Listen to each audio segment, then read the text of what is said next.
This is the Detroit Sports Podcast Network. From the outside looking in, I think there's one thing I would be concerned about if I were a Michigan fan. We'll talk about all that and more next on this week's edition of Michigan Podcast. But there's going to be one team that's going to play solely as a team. No man is more important than the team. No coach is more important than the team. The team, the team, the team. Looks deep for Anthony Clark. Waits for it. Hit. Caught.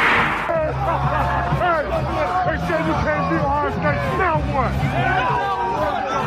Brady gets terrific. Throws it. Get it. Touchdown. Knight again. Schultz just before Brazil got him. And a leaping interception by Woodson. Harbaugh back to throw over the middle. Caught by Collier at the 5 on his feet. Touchdown, Michigan. On its way. It's good. He's 5'7", 179 pounds, a junior at Michigan.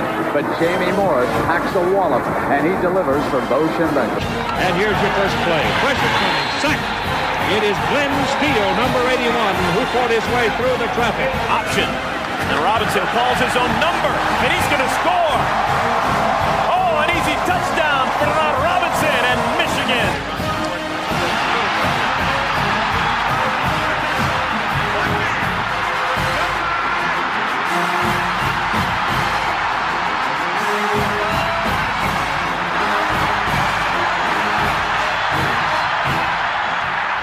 We're going to win the championship again because we're going to play as a team. And when we play as a team and the old season is over, you and I know it's going to be Michigan again. Michigan.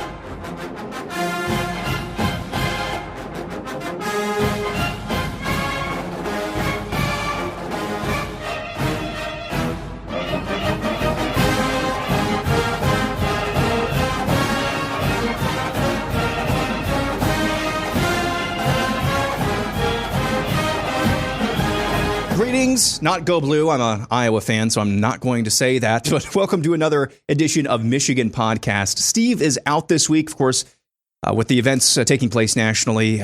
Just didn't do Bigger Ten last week. He's out, like I said, but I just decided the show must go on nonetheless. So I'm Aaron McIntire. I'm the producer of Michigan Podcast. You've heard my voice on Bigger Ten if you watched that, or a few times here on Michigan Podcast. I am joined by my co-host, Never Partner's son. That would be Noah Deace.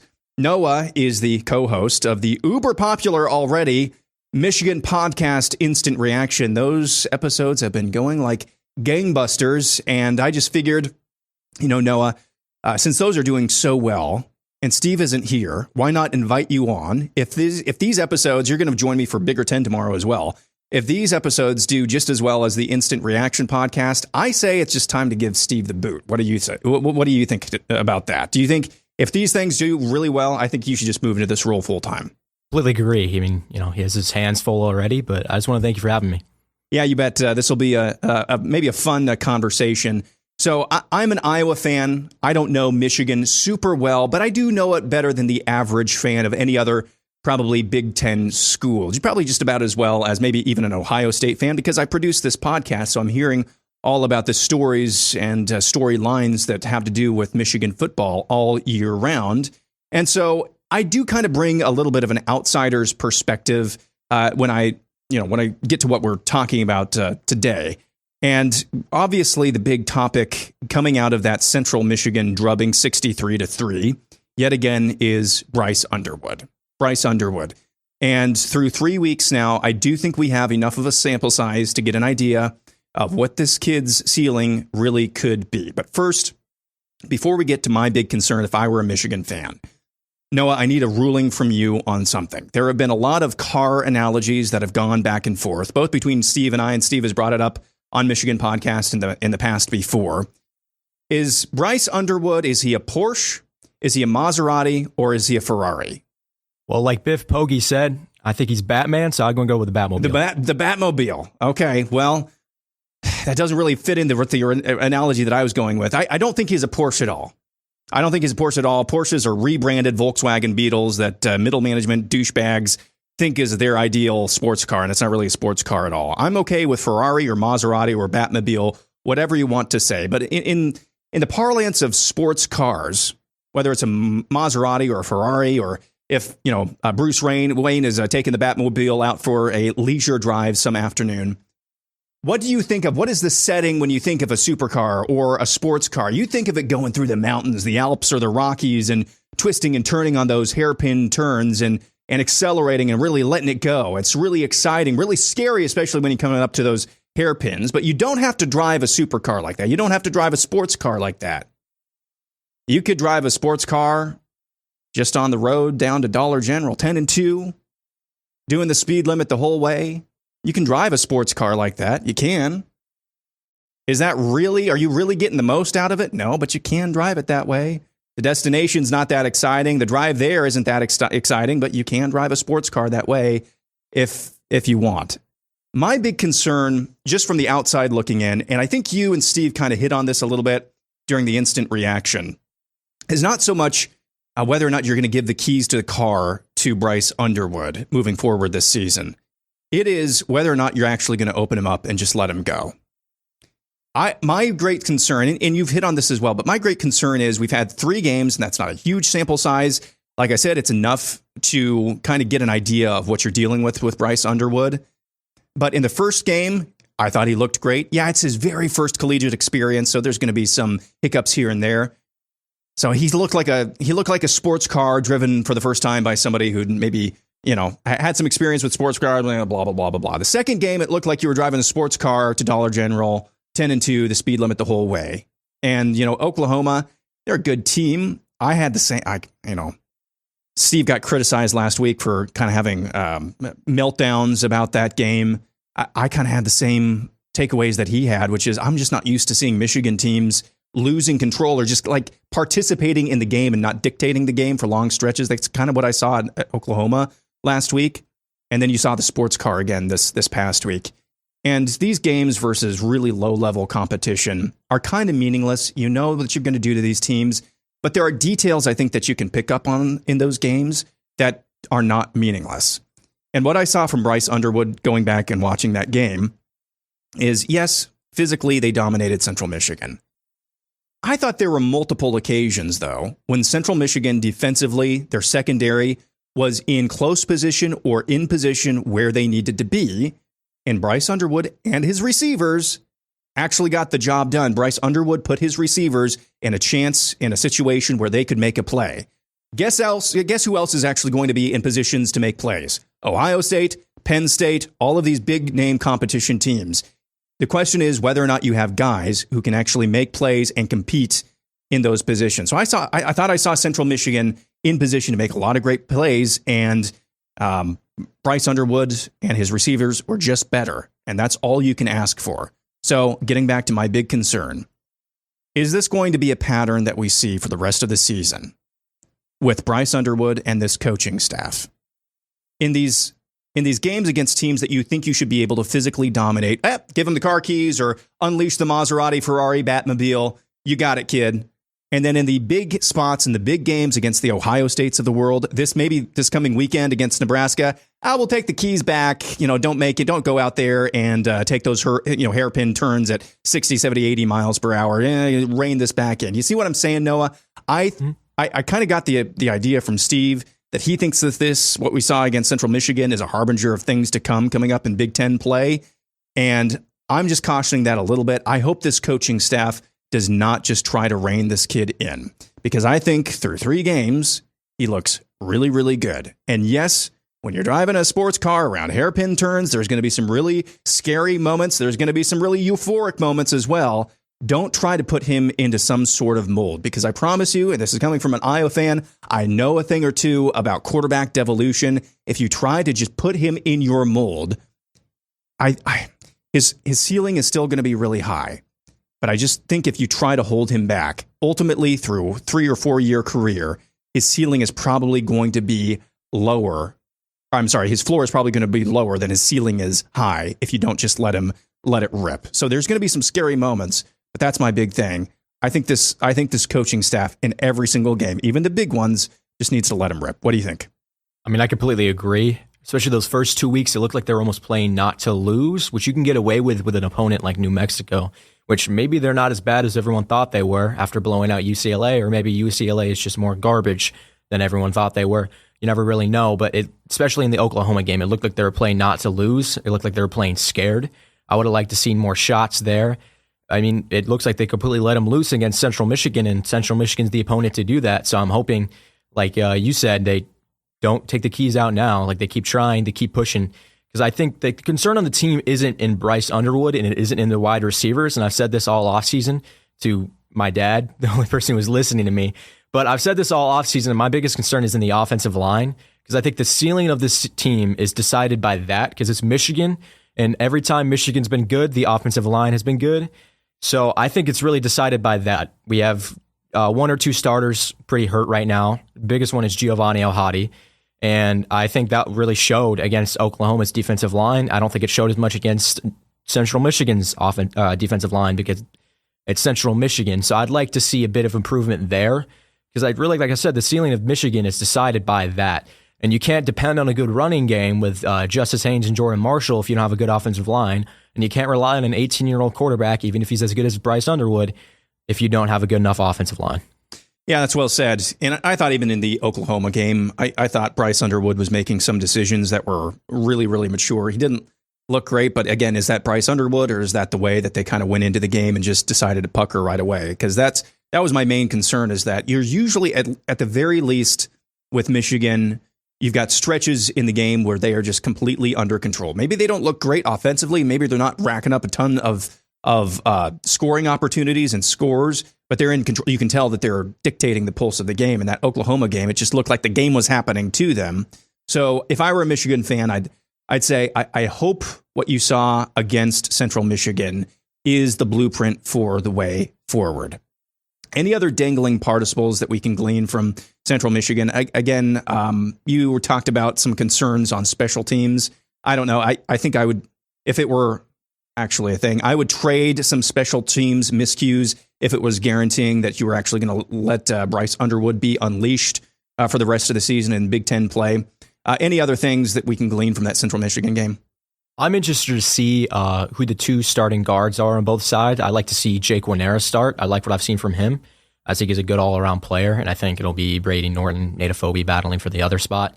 The thing I'm the most interested in is the return for Rod Moore. I believe it was Biff Poggi said he's most likely going to come back.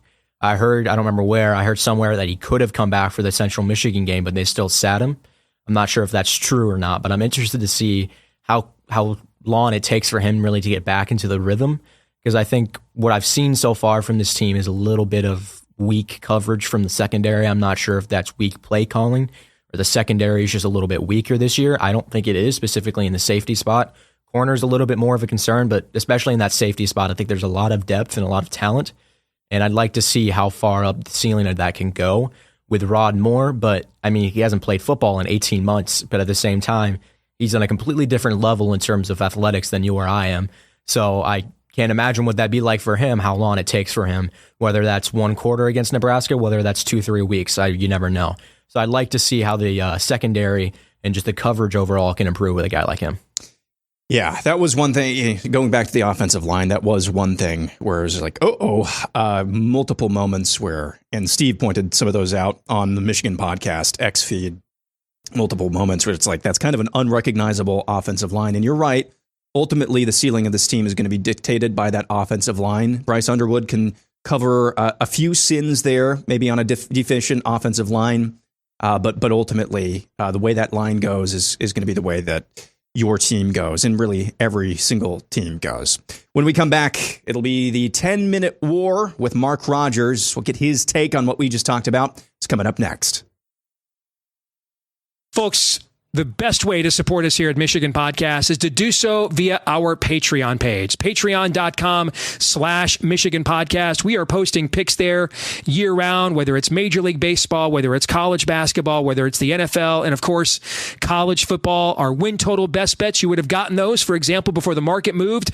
About half the books in the last few days moved on Texas under 10.5 down to 9.5. If you were following us on Patreon when we posted that, you would have gotten that before that number moved, right? So we give you all kinds of great data and picks, PGA major picks as well. We've cashed 8 of the last 11 majors in professional golf. So if you want to support us on our Patreon page, it's just $10 a month there at patreon.com/Michigan Podcast. That's right, just $10 a month. Patreon.com/Michigan Podcast. That's patreon.com/Michigan Podcast. And thank you so very much if you're one of our supporters already. Yeah, we're not letting the 10-minute war go anywhere anytime soon. Even though Steve is gone, we're just delighted to be joined once again by Mark Rogers, the voice of college football. Mark, how are you doing, man? Aaron, I'm doing just fine. Good to see Noah as well. How are you guys doing today? We're doing just fine. Noah's doing a great job. He's done just gangbusters numbers with Steve on the Instant Reaction podcast that they've got going on this year. And so I told Noah, hey, if Michigan Podcast and then tomorrow Bigger 10 go really, really well, even better with Noah here, I think it might just be time to kick Steve to the curb. Yeah, it was about due. We were just, I think we were all secretly looking for a replacement, and this obviously just fits perfectly. Absolutely. So I'm going to reset what we talked about at the top of the show this week. And I just kind of there's a lot of car analogies that have been used on Michigan Podcast and Bigger 10 about Bryce Underwood. And he is whatever sports car, supercar you want to talk about. Let's just say, for the sake of this conversation, of Ferrari. You think about driving Ferraris. You don't think about driving to Dollar General, the speed limit, hands 10 and 2. You don't think about driving a supercar or a sports car like that. You think about driving through the mountains, taking hairpin turns, letting it rip, on the long stretches. Yeah, it's a little terrifying when you're going around those hairpin turns, but it's also really exhilarating when you get to open it up and you're just in this beautiful scene and the destination is gorgeous. I think that's kind of what we've seen now I know it's only 3 games, but from what I've seen, I'm not even a Michigan fan. I don't follow super closely, but from what I've seen so far, Bryce Underwood looks like he has a pretty high ceiling. You can see some of the decisions he's making are beyond his years so far, in my opinion. And so I think the main concern, if I'm a Michigan fan, is not so much giving the keys of the car over to Bryce Underwood. It's just letting him open it up every single game. And there's going to be some scary moments, especially in the first couple of seasons here. There's going to be some games that maybe you should have won that, he let it open up a little too much, and you went around that hairpin turn and you ended up in a ditch and you lose a game.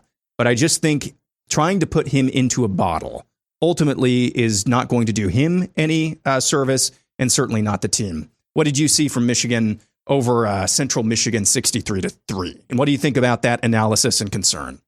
Well, Aaron, I would say that if this was not Michigan, if this was somebody else, I would be completely on board. However, I've got to weigh the Michigan culture, identity with, okay, in 2023, they had a future top 10 pick, first-round quarterback, J.J. McCarthy. And what did they do? They kept him under wraps. They played Michigan football. They played to their strengths, which was arguably the best defense in the country, and a two-headed monster running back, specifically Blake Corum, at the lead. So how much of this is because I took calls directly after the Oklahoma game, and Michigan fans were pouring in with the same type fervor of, let's cut him loose. What was that? No creativity on offense, didn't let him throw, put him in bad down and distance situations, played scared. And I don't know if Michigan football is playing scared or they're playing their identity. And I hearken back to the 32 consecutive runs against Penn State. And had that not worked, well, it would have looked like they were playing scared. But since it worked, then it's genius. It's Michigan playing Michigan football and mauling even Penn State. So I am kind of wrestling between that. And I just believe that maybe the wins against Ohio State and Alabama to a certain extent put Sherrone Moore in a mindset that if our defense is as good as I think it is, And we're one Khalil Mullings run, USC, Ohio State, one just breakaway run away, which they got the first play of the second half, of course, against OU.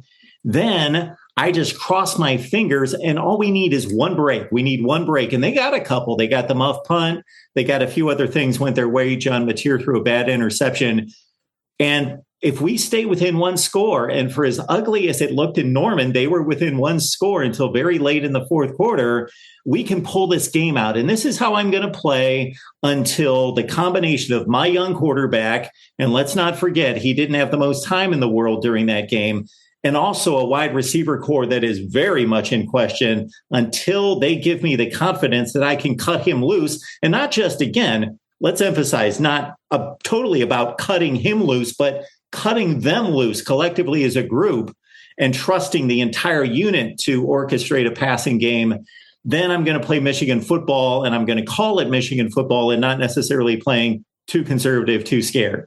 So, Noah, I want to go to you since you're the actual Michigan fan on this panel, but I'm glad you brought that up because that's what I was talking about. And if the way that you and I are characterizing this concern is actually accurate to some degree, and we had Sherrone Moore in the studio with us and we were arguing with him about that, who would win the argument by and large? It's the guy who beat Ohio State the last few times. Was he the coach even 3 years ago? Was he the coach? I can't remember when Jim Harbaugh was out, but he's got 24. Yeah, yep. The 23 and 24. So yeah, the last two seasons, that's who's been the coach. And so it's really difficult to argue with that because he's got a way that has worked for him. It's just, I think if you're a Michigan fan and just looking from afar and trying to put on as objective as a hat as possible, I'm not sure if the reality of the situation is that you can play the way that you want to play all of the time this season, but we've still got games to play. What did you think of Mark's take there, Noah? You raise a valid point, but I think you always got to play to your strengths. And I think in that 23 team against the game against Penn State, you get to run 32 times in a row because your strength is in your offensive line. I think this year the strength is not in the offensive line. I think it's in a guy like Bryce Underwood. And I think cutting him loose doesn't just involve the passing game. It also involves the rushing game as well, where he had over 100 yards and 2+ touchdowns, or had 2 touchdowns on the ground against Central Michigan. I think the Oklahoma game, I can't confidently say we would have won that, but I think it would have looked different if you let him loose a little bit. That's part of letting him loose, not just through the air, but also letting him loose on the ground. And as good as J.J. McCarthy was, I think in terms of play style and pure raw talent, Bryce Underwood is on a completely different level than J.J. was his freshman year. And I think he's more close to where J.J. was his sophomore or his junior year. And I think the reason you saw the team in 23 run the ball as much as they did and rely on that as much as they did is because that was the team's strength. And I think the strength this year is completely different. Mark, what do you think?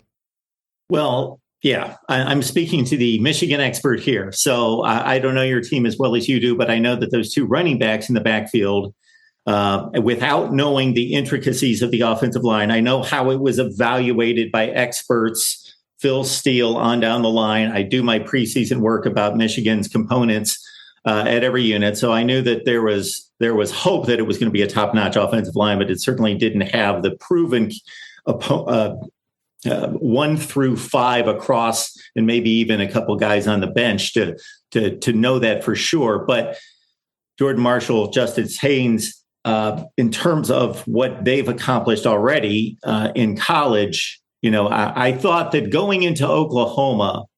Now, your point, no, I would say is more valid for me this week going to Nebraska, having seen the Oklahoma game, than it was going into Oklahoma, because I thought that they should at least try to lean on the Sooners to try to protect Bryce Underwood with a running game. But now that somewhat failed, they may reconsider that against Nebraska and say, hey, we do need to cut him loose.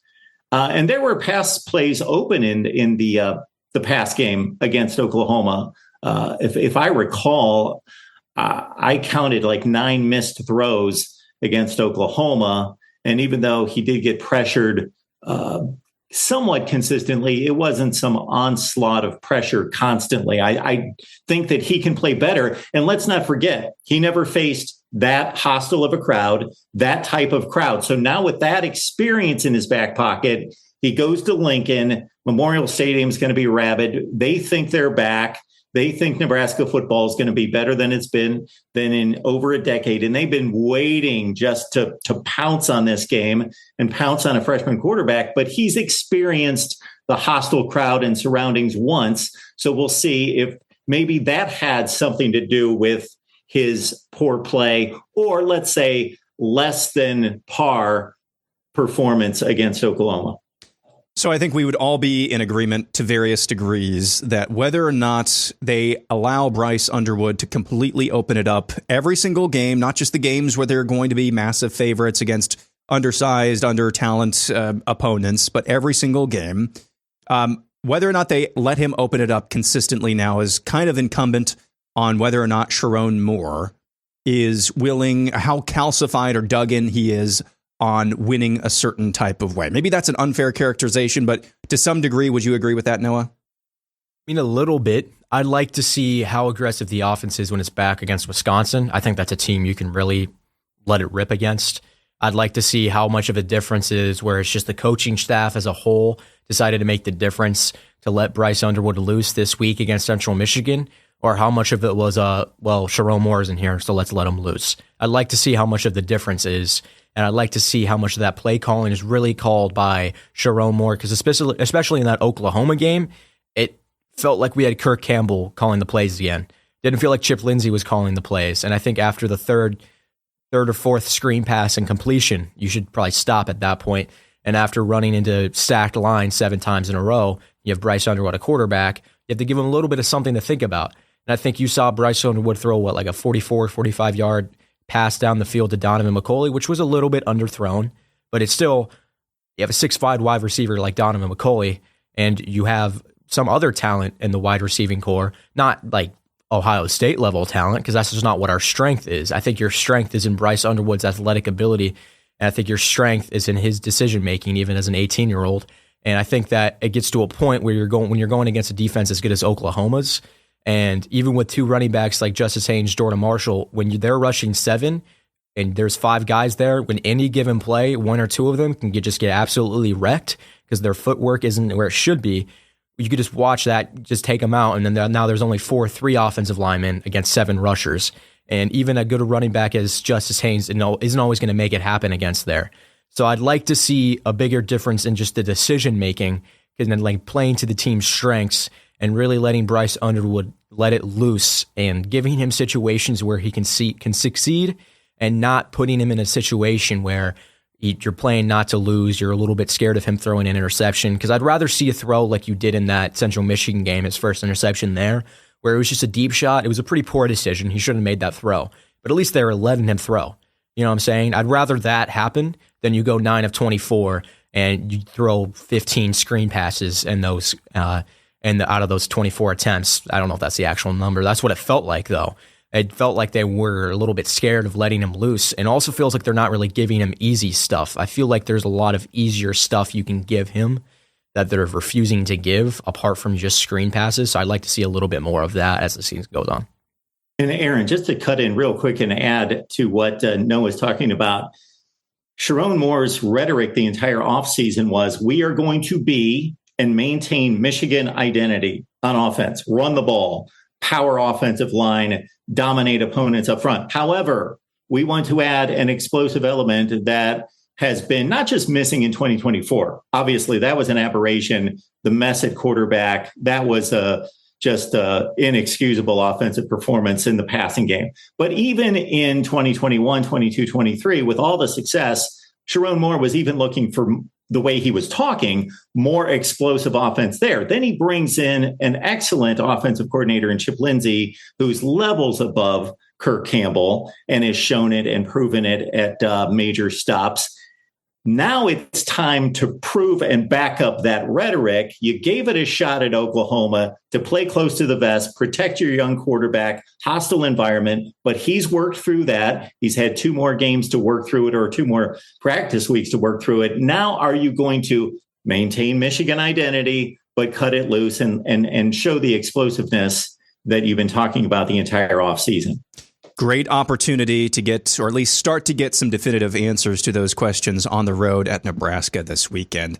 Mark, before we let you go, I've already kept you longer than I said I would. Any storylines coming out of Ohio State's game against Ohio? I can't even remember what the final score was. It wasn't close, but it was closer than some people anticipated. Any alarm bells or storylines coming out of that game?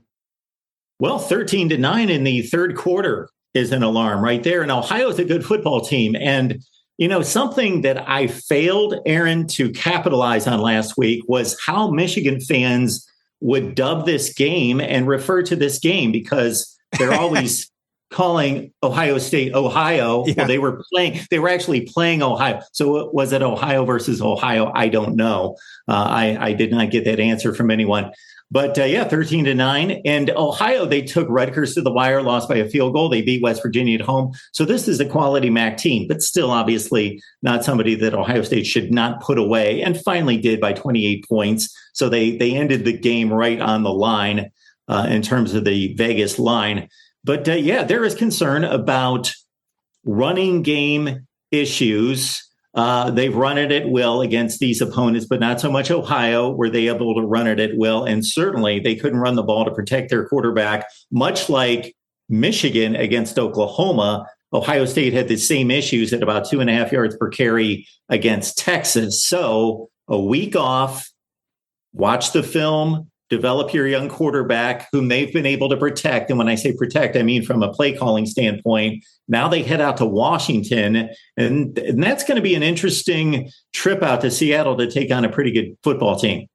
Yeah, I mean, that's one that everybody's been talking about all offseason long. So that's going to be that's a tricky spot, but we'll see. And again, a lot of answers to questions, or at least the beginnings of answers to questions. Mark Rogers, the voice of college football, thank you so much for joining us today. Thank you, Aaron. Thank you, Noah. Thank you. This week's Poll of the Week on Michigan podcast over on X. Steve asked, do you believe Michigan will be just as aggressive with Bryce Underwood on the road at Nebraska this week as it was at home against Central Michigan?